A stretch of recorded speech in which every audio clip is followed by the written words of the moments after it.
Toy drive in memory of a little boy who died from pediatric cancer. His mom celebrating his birthday each year by helping other sick kids in the hospital. And WLWT News 5 anchor Lindsay Stone was there during the special toy delivery today. Hi, Lindsay. Yeah, hi to you both. So Christian Kennedy passed away at just 19 months old from pediatric cancer. And every year since he died in 2016, his family now celebrates their baby boy by doing what Christian did best, spreading joy. Yeah, I bring the card a little. A birthday celebration full of toys and smiles. But the birthday boy himself isn't here. He had double chemo, and he had a port, a PICC, a colostomy, and a catheter. And he was 19 months old. Goodness. Christian Kennedy had his first tumor removed at just 2 months old. He developed pediatric melanoma. Over the next year and a half, cancer robbed him of his ability to walk, but not his smile.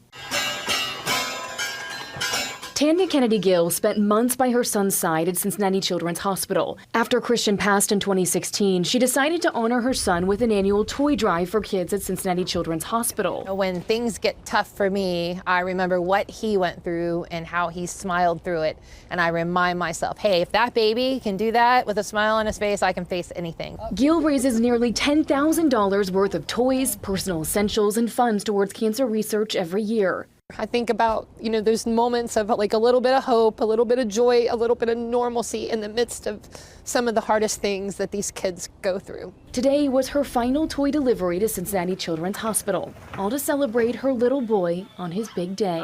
I wouldn't change it, I would change him being sick, but I wouldn't change being his mom for anything. I would go through this 1,000 times for just the joy of being his mom again. Happy birthday, Christian. And happy birthday, Christian.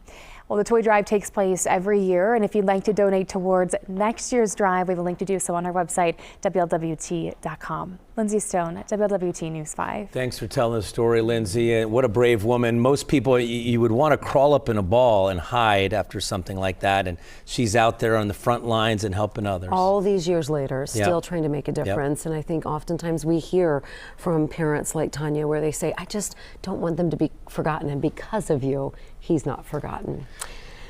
Turning to your